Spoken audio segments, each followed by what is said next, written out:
Praise to the lord.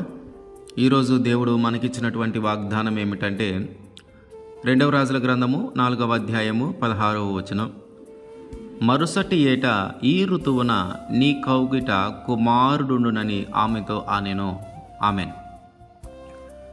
మన ఊహకు మించిన కార్యాలను దేవుడు చేయగలుగుతాడు. ఇది జరుగుతుందా అని మనము సందేహించిన కార్యాలను సైతము దేవుడు చేయగలిగినవాడు.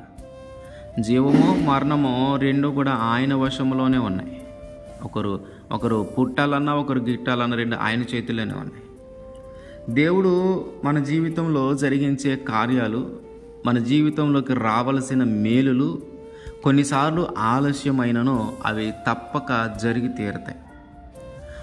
అది ఆలస్యము మాత్రమే కానీ జరగకుండా ఉండటానికి జరుగుతున్నటువంటివి కావు.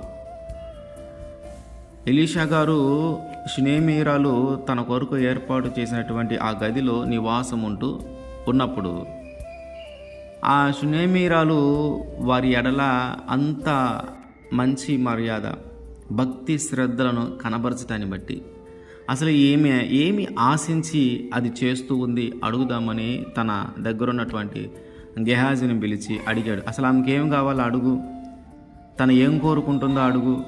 ఇంత భక్తి శ్రద్ధలను మన ఎడల కనబరుస్తుంది కదా, తనకేం కావాలో అడుగు.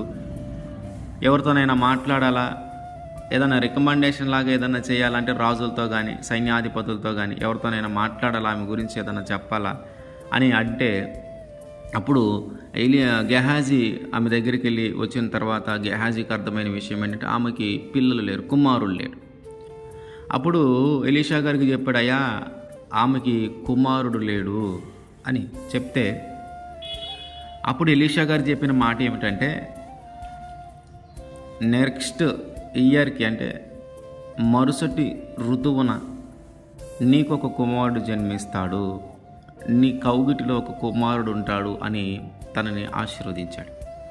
అయితే ఆమె అంటుంది, అయ్యా ఇది ఎలా సాధ్యమవుతుంది?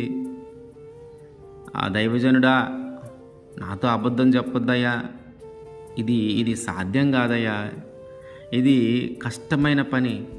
ఎందుకంటే అప్పటికే వారు వృద్ధాప్యంలో, తన భర్త వృద్ధాప్యంలో ఉన్నాడు. ఆ వృద్ధాప్యంలో ఉండి ముసలివాళ్ళు అయినటువంటి ఆ స్థితిలో ఉన్నా కూడా, బలము ఉడికిపోయినటువంటి ఆ స్థితిలో ఉన్నా కూడా దేవుడు ఎలీషా గారి ద్వారా పలికిన ఆ మాటను నెరవేర్చాడు. ఆ షునేమీరాలేమో ఇది జరగదు, ఇది అసాధ్యం, నువ్వెందుకు లేనిపోయిన ఆశలు నాలో కల్పిస్తున్నావయ్యా, నాతో అబద్ధం చెప్పొద్దయ్యా అని ఎలీషా గారిని అనింది. కానీ మరుసటి ఏట ఆమెకి ఒక కుమారుడు జన్మించాడు. అది ఆలస్యం మాత్రమే అయింది. ఇక లేకుండా ఉండటానికి, మన చుట్టూ జరుగుతున్న కార్యాలు ఇక లేకుండా ఉండటానికి కాదు, ఆలస్యము మాత్రమే. మన జీవితంలో కూడా ఇట్లాంటి పరిస్థితి ఏదైనా మనం అనుభవిస్తూ ఉంటే, మన చుట్టూ ఉన్న పరిస్థితులు అన్నీ కూడా మన జీవితంలో దాన్ని జరగకుండా చేయటానికి జరగట్లా, ఆలస్యం జరుగుతుంది. ఆలస్యం జరుగుతుందంటే ఖచ్చితంగా ఒకరోజు జరుగుతుంది. దేవుడు తగిన సమయాన్ని ఎంచుతాడు.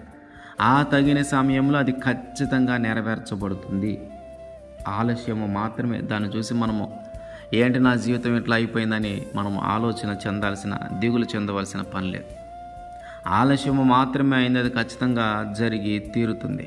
ఎలాగైతే షునేమీరాలి విషయంలో తన మీద తనకే నమ్మకం రాలా, నిజంగా ఈ కార్యం జరుగుతుందా, ఇప్పుడు ఆ ముసలివాడై ఉన్నాడు కదా, అసలు ఈ కార్యం జరుగుతుందా, ఇది ఎట్లా జరుగుతుంది ఏంటి అని తన మీద తనకే ఆ విషయంలో తానే నమ్మలేకపోయింది.